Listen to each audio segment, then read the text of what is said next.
Hello students, good morning all of you and welcome to the global world. So आज का session start करते हैं। आज हम लोग यहाँ पर साइंस को पढ़ेंगे। साइंस में जैसे कि आप सभी को पता है कि सिलेबस में हम लोगों को धातु एंड अधातु करके चैप्टर दिया गया है, मेटल एंड नॉन मेटल करके चैप्टर दिया गया है। एक काम करते हैं, थोड़ा सा हम लोग पहले सिलेबस का डिस्कशन कर लेते हैं। सिलेबस में क्या क्या है। देखो, साइंस के सिलेबस की बात करें तो 120 नंबर का आपका एम्पीटेड वर्ग 2 में पूछा जा रहा है। तो 1 मिनट इसका हम लोग थोड़ा सा डिस्कशन कर लेंगे, फिर मेटल नॉन मेटल के ऊपर मूव करेंगे। देखो, ब्रह्मांड टॉपिक को मैं आपको लास्ट में करवाऊंगी क्योंकि थोड़ा डिटेल में इसको पूछा जाता है, तो पूरा अच्छे से हम लोग इसको कवर करेंगे। मापन चैप्टर कल के सेशन में हम लोग कंप्लीट कर चुके हैं। कल मॉर्निंग जो सेशन हुआ था, ये पूरा चैप्टर आपका हो गया। एमसीक्यूज में हम लोगों ने कंप्लीट कर लिया। पदार्थ, पदार्थ की अवस्थाएं, पदार्थ के गुण और इसके पृथक्करण की विधियाँ, ये ऑलरेडी 3 सेशन हो चुके हैं इस टॉपिक के ऊपर, जिसमें हमने सारी चीज़ों को डिस्कस कर लिया है। ठीक है, तो अभी तक हम लोग देखकर चले तो साइंस के ऐसे 4 क्लासेस इन दोनों टॉपिक पर हो गई है। आज हम लोग धातु और अधातु को पढ़ लेते हैं। इससे रिलेटेड जितनी भी चीज़ें हैं आज के सेशन में हम लोग कवर कर लेंगे। मैं कुछ एमसीक्यूज़ का पीडीएफ आपको प्रोवाइड करूंगी क्योंकि ऑलमोस्ट सारी चीज़ें यहाँ पर कवर हो जाएगी और उन्हीं को एमसीक्यू फॉर्म में पूछा जाता है। तो मैं यहाँ कुछ वन लाइनर फॉर्म में आपको चीज़ें करवा दूंगी। उसके बाद नेक्स्ट क्लास में हम लोग इन टॉपिक्स के ऊपर मूव करेंगे। ठीक है, तो ये हो गया आपका सिलेबस। आ जाते हैं धातु अधातु के ऊपर। साथ ही आपकी सीटेट का, एमपीटेड वर्ग 2 का और वर्ग 1 का, अपना सीडीपी का, दोनों के कोर्स रनिंग है। जिस भी कोर्स को आप बाय करना चाहते हैं, आप डायरेक्टली ऐप पर चले जाइएगा। व्हाट्सएप पे चाहे तो आप व्हाट्सएप पे भी जुड़ सकते हैं। 8770803840 पर व्हाट्सएप करके आप सारी इन्फॉर्मेशन किसी भी कोर्स से रिलेटेड प्राप्त कर सकते हैं। ओके, तो आपका ये सीडीपी का कंप्लीट बैच यहाँ पर रनिंग है। रेगुलर क्लासेस एंड नोट्स आपको यहाँ पर मिलते रहते हैं। साइंस का आपका टेस्ट सीरीज यहाँ पर अवेलेबल है। ठीक है, complete science test series plus NCERT plus daily class PDF आपको उसी कोर्स के अंदर मिल जाती है। ठीक है, उसका भी लिंक आपको वीडियो के डिस्क्रिप्शन बॉक्स में मिल जाएगा, वहाँ से जाकर भी आप चेक कर सकते हैं।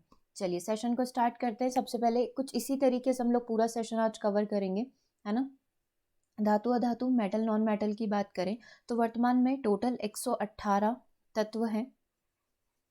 यहाँ पर आपको दिखाई दे रहा होगा, वर्तमान में 118 तत्व है, जिसमें से 90, लगभग 90 से अधिक धातुएं हैं, 22 अधातुएं हैं और कुछ यहाँ पर उपधातुएं। तो ये पूरा टेबल फिलहाल हम लोग डिस्कस नहीं करते हैं, है ना। तो 118 तत्व है, 90 से अधिक यहाँ पर धातुएं, 22 अधातुएं और कुछ उपधातुएं हैं। ठीक है, ये पीरियोडिक टेबल थी आपकी पूरी। मेटल्स की बात कर लेते हैं। पदार्थ जो कठोर, चमकीले, आघातवर्धन, तन्य, ध्वनिक और ऊष्मा तथा विद्युत के सुचालक होते हैं, धातु यहाँ पर कहलाते हैं। जो कठोर होंगे, कुछ अपवाद होंगे, वो भी साथ के साथ डिस्कस कर लेंगे। इनमें अपनी चमक होती है, आघातवर्धनीयता इनकी रहेगी, है ना। तन्यता इनमें पाई जाती है, आप इनको खींचे, इनका शेप परिवर्तित होता रहता है, वो भी पूरा डिस्कस करेंगे। हर एक प्रॉपर्टी को अभी हम लोग डिटेल में डिस्कस करेंगे। जब आप इनमें पीटेंगे तो इनमें से ध्वनि की आवाज़ आएगी, आपको कुछ आवाज़ आएगी, है ना। ऊष्मा तथा विद्युत के ये सुचालक होते हैं, धातु कहलाते हैं। एग्जाम्पल आप देख सकते हैं, सोडियम, इसका सिंबल होता है Na, पोटेशियम का K, मैग्नीशियम Mg, लोहा, है ना, एल्यूमिनियम, कैल्शियम और बेरियम, ये सारे के सारे क्या हैं, धातु तत्व हैं। धातुओं के उपयोग कहाँ कहाँ पर किया जाता है, तो इमारत, पुल, रेल पटरी बनाने में, हवाई जहाज, समुद्री जहाज, ये सारी बनाने में धातुओं का प्रयोग यहाँ पर, आभूषण, पुर्जे, मशीन के, ये सब बनाने में हम लोग धातु का प्रयोग कर दे। ठीक है, यहाँ तक तो कोई दिक्कत नहीं है, बिल्कुल बेसिक सी चीज़ है ना, जो आप सभी ने पढ़ रखी है। अधातु की बात कर लेते हैं। अधातुएं नरम होती है, मलिन होती है, भंगुर होती है, उष्मा तथा विद्युत की कुचालक होती है, इनमें कोई ध्वनि नहीं होती है, अधातु कहलाती है। Oxygen, hydrogen, nitrogen, sulphur, phosphorus, fluorine, chlorine, bromine, iodine, ये सारे के सारे क्या हैं, अधातु तत्व हैं। ठीक है, चलिए इनके उपयोग क्या क्या हैं। धातुओं के उपयोग देखें तो डेफिनेटली अधातुओं के भी देख लेते हैं। ऑक्सीजन हमारे जीवन के लिए आवश्यक है, जिसे सजीव श्वसन के समय अंदर लेते हैं। नाइट्रोजन का उपयोग उर्वरकों में पौधों की वृद्धि हेतु किया जाता है। क्लोरीन का उपयोग जल शुद्धिकरण के लिए किया जाता है और आयोडीन का विलयन एंटीबायोटिक के रूप में घावों पर लगाया जाता है। ये सारे के सारे क्या है, अधातुओं के उपयोग हैं। सारी अधातु हैं, ऑक्सीजन हो गया और नाइट्रोजन, क्लोरीन, आयोडीन हो गया, इनके क्या क्या उपयोग है, जस्ट बेसिक आपने यहाँ पर देख लिया।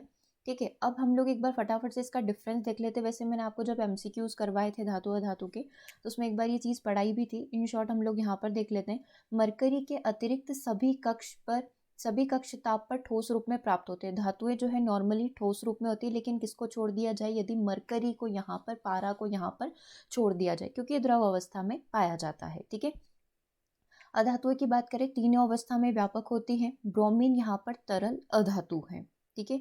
ये तन्य और आघात वर्धनीय होती है ना। धातुओं की प्रॉपर्टी इनमें तन्यता पाई जाती है, आघात वर्धनीयता यहाँ पर पाई जाती है। अधातुएं तन्य और आघात वर्धनीय नहीं होती है। इनमें ध्वनिक और चमक दर्शाने वाले गुण होते हैं, लेकिन अधातुओं में नहीं होती, ना तो ध्वनि होती और ये चमकहीन होती है। सामान्यतः उच्च घनत्व, लेकिन इनका जो घनत्व होता है वो उच्च होता है, मतलब धातुओं का घनत्व उच्च होता है, लेकिन अपवाद कौन है, सोडियम और पोटेशियम का घनत्व यहाँ पर कम होता है। अधातुओं की बात करें, अधातुओं का घनत्व अपेक्षाकृत कम ही होता है। धातुएं ऑक्साइड, इसके जो ऑक्साइड होते हैं क्षारीय और उभयधर्मी होते हैं। अधातुओं के ऑक्साइड की प्रकृति अम्लीय होती है, अधातुएं अम्लीय होती है और ये क्षारीय उभयधर्मी हो सकते हैं। धातुएं तनु अम्ल से हाइड्रोजन को विस्थापित करके हाइड्रोजन गैस निर्मित करती है। पूरा इक्वेशन आप देखेंगे इसको, है ना। तनु अम्ल से हाइड्रोजन को विस्थापित करके हाइड्रोजन गैस का निर्माण करेगी, और अधातुएं ऑक्साइड तनु अम्ल से हाइड्रोजन गैस को विस्थापित नहीं करती है। धातु के ऑक्साइड जो है आयनिक होते हैं, और ये कैसे होते हैं, सहसंयोजी होते हैं। अधातुओं के कैसे होते हैं, सहसंयोजी होते हैं। अभी हर एक चीज़ को अपन डिटेल में भी देख लेंगे। चलिए अब धातुओं के भौतिक गुण की बात करते हैं। सामान्यतः ठोस और कठोर होती है। प्रत्येक धातु की कठोरता अलग अलग होती है और इनका गलनांक भी उच्च होता है। अभी आपने देखा इनका गलनांक उच्च होता है, इसमें आपका यहाँ पर सोडियम और पोटेशियम अपवाद है ना। चलिए अब कुछ अपवाद की बात यहाँ पर हम लोग कर ही रहे, तो मरकरी को छोड़कर सारी धातुएं कमरे के ताप पर ठोस अवस्था में पाई जाती है। गैलियम और सीजियम, है ना, इनका गलनांक बहुत कम होता है। हथेली पर रखने पर ही ये धातुएं पिघलना स्टार्ट हो जाती है। क्षारीय धातुएं जिसमें लिथियम, सोडियम और पोटेशियम आता है, ये इतनी मुलायम होती है कि उनको चाकू से भी काटा जाता है। इनका घनत्व भी कम होता है और इनका गलनांक भी काफ़ी कम होता है। ठीक है, तो ये अपवाद आपको ध्यान रखना है, क्योंकि क्वेश्चन जो होते हैं वो यहीं से आते हैं। नॉर्मल थ्योरी हम सभी पढ़ते हैं, लेकिन उसमें जो एक्सेप्शनल केसेस होते हैं वो ध्यान रखना ज़रूरी हो जाता है। अब चमक की बात हम लोग यहाँ पर कर लेते हैं। चमक क्या है, अपने शुद्ध रूप में धातु की सतह चमकदार होती है, इसीलिए इस गुणधर्म को उनकी धात्विक चमक कहा जाता है। आघात वर्धनीयता, धातुओं को पीटकर जो है पतली चादर आप यहाँ पर बना सकते हैं, इस गुणधर्म को उसकी आघात वर्धनीयता कहा जाता है। सोना तथा चांदी सबसे अधिक आघात वर्धनीय धातुएं हैं। इसी को तो आप देखते हैं कि आभूषण वगैरह बनाए जाते हैं, तो इसी तरीके से वो होते हैं। तन्यता, धातु को पतले तार के रूप में खींचने की क्षमता को उसकी तन्यता यहाँ पर कहा जाएगा।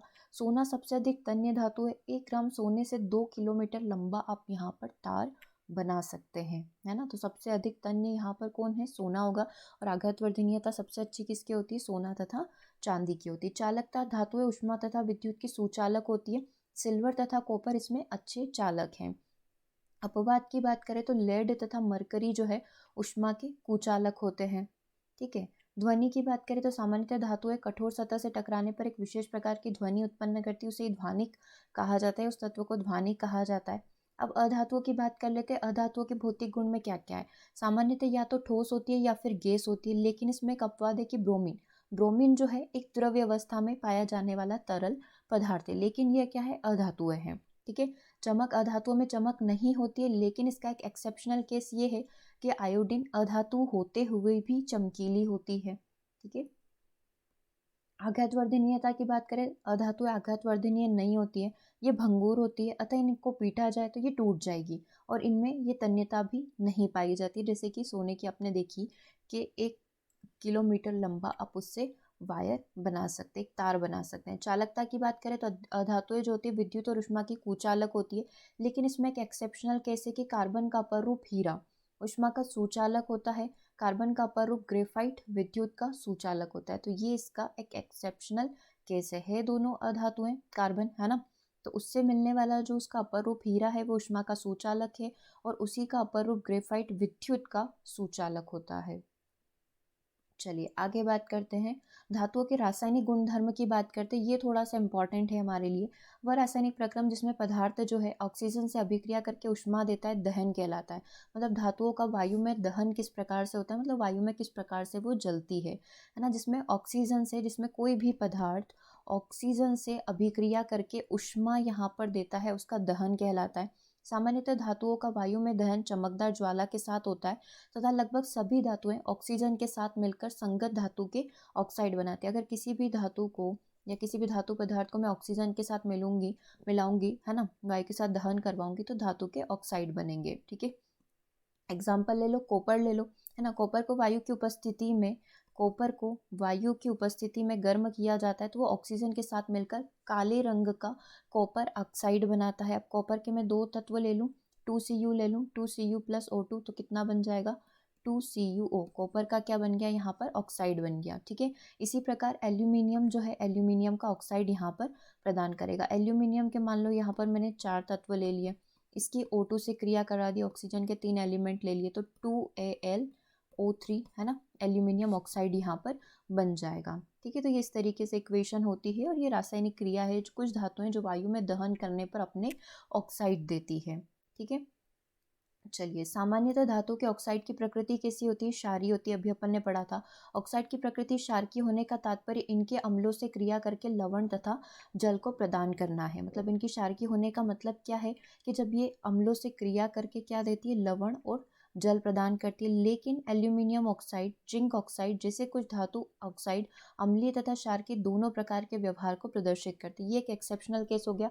एल्यूमिनियम ऑक्साइड और जिंक ऑक्साइड ऐसे हैं कि ये अम्लीय भी होते हैं और क्षारीय व्यवहार दोनों ही यहाँ पर प्रदर्शित करते हैं।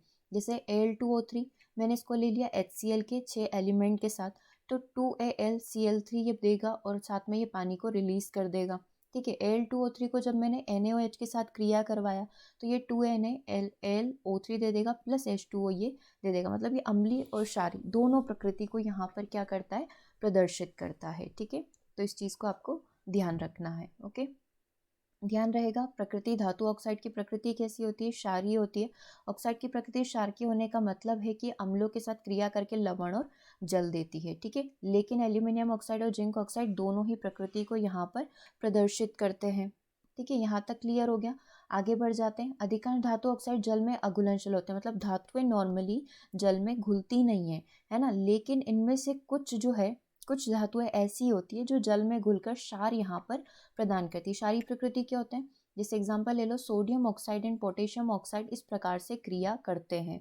ठीक है, जल में घुलकर ये क्या करते हैं, क्षार प्रदान करते हैं। जैसे कि मैंने सोडियम ऑक्साइड को ले लिया, पोटेशियम ऑक्साइड को ले लिया, अब ये दोनों क्या कर रहे हैं, जल से क्रिया करके अपने क्षार को यहाँ पर दे रहे हैं, 2NaOH और 2KOH। ठीक है, तो क्वेश्चन एग्जाम में क्या बनेगा, क्वेश्चन में ऐसा बनेगा कि सोडियम ऑक्साइड को जब हम जल से क्रिया करवाते हैं तो कौन सा एलिमेंट या कौन सा तत्व आपको यहाँ पर प्रदान होगा। ठीक है, तो इस तरीके से आपको बताना है कि ये 2NaOH हमें यहाँ पर मिलेगा।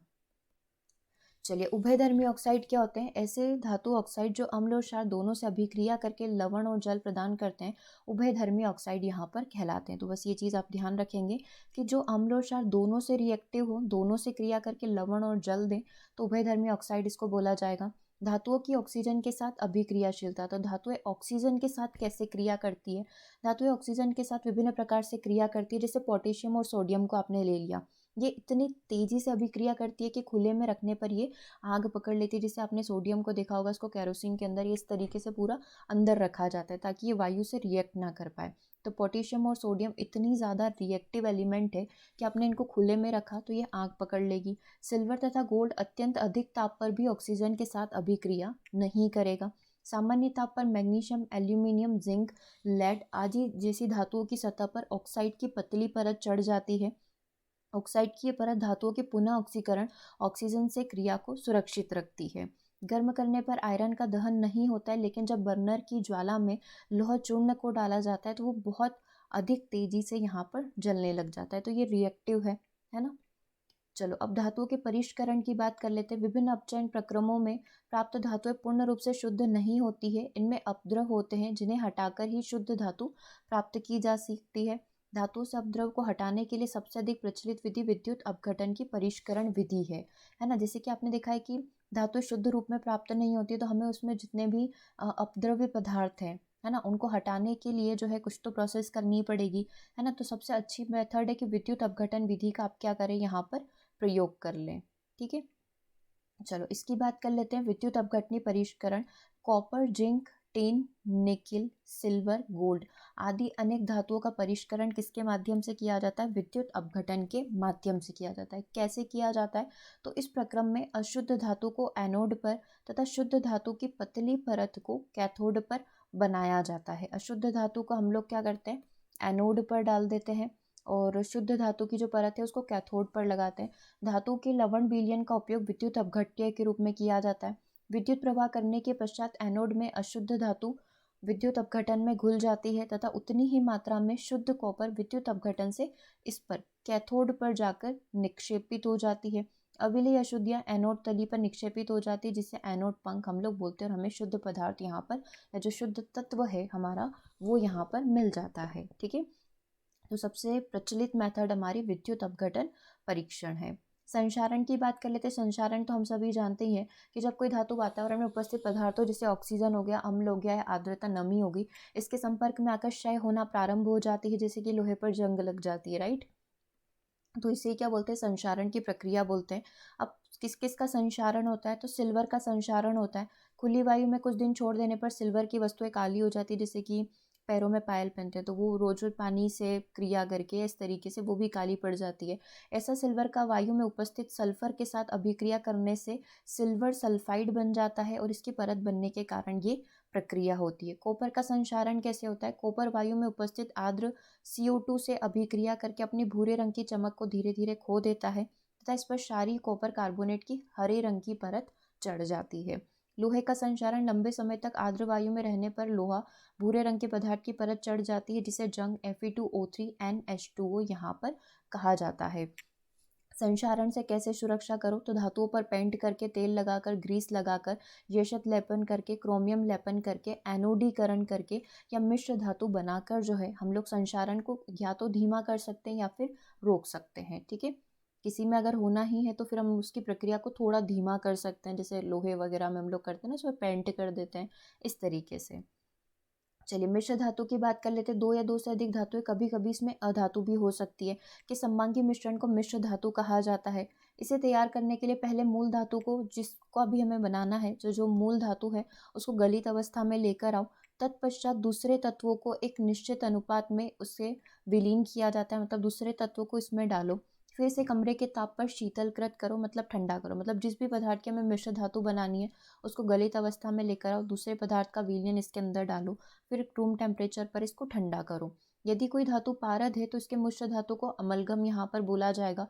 शुद्ध धातु की अपेक्षा उसके मिश्र धातु की विद्युत चालकता तथा गलनांक यहाँ पर काफी कम होता है। जैसे एग्जाम्पल देखें, तांबा और जस्ता, है ना, जस्ता मतलब जिंक, है ना, कॉपर और जिंक की मिश्र धातु पीतल तथा ताम्र एवं टीन Cu और एसएन की मिश्र धातु कांसा विद्युत के कुचालक है, लेकिन ताम्र का उपयोग विद्युतीय परिपथ बनाने में किया जाता है। ठीक है, सोल्डर या सोल्डर धातु की बात करें तो ये सीसा और टिन का मिश्र धातु है, जिसका गलनांक बहुत कम होता है और इसका उपयोग विद्युत धातुओं की परस्पर वेल्डिंग करने के लिए किया जाता है। आप बोलते हैं ना सोल्डरिंग वायर है ये, तो वो क्या होता है, सीसा और टिन का बेसिकली मिक्सचर होता है ना। इसका गलनांक बहुत कम होता है, इसीलिए इसको हम लोग क्या करते हैं, वेल्डिंग करने के लिए प्रयोग करते हैं। ओके, तो ये कुछ बेसिक था जिसमें हमने धातु अधातु के बारे में यहाँ पर डिस्कस किया। ठीक है, कुछ MCQs मैंने ऑलरेडी करवा रखे हैं, कमेंट में यहाँ पर पिन कर दूंगी, कमेंट आप यहाँ पर चेक कर लेना। ठीक है, और कोई डाउट आता है और अब व्हाट्सअप ज़रूर से कर लीजिएगा, है ना। ये व्हाट्सअप नंबर है 8770803840 पर, और कोर्स आपका ऐप पर ऑलरेडी है। अगर आप कोर्स ज्वाइन करके वहाँ से NCERT पढ़ना चाहते हैं इसी तरीके से, तो वहाँ से भी आप ज्वाइन कर सकते हैं। वहाँ पर आपको सारे PDFs मिल जाएंगे चैप्टर वाइज। ठीक है, तो ये जो चैप्टर था आपका क्लास 10th का था, शायद 3rd या 4th ये चैप्टर है, धातु अधातु करके, है ना। तो NCERT से पढ़ोगे तो 3rd और 4th नंबर पर शायद ही आपको चैप्टर भी मिल जाएगा। ओके, तो सेशन को ओवर करते हैं, मिलेंगे नेक्स्ट सेशन में। Thanks for watching.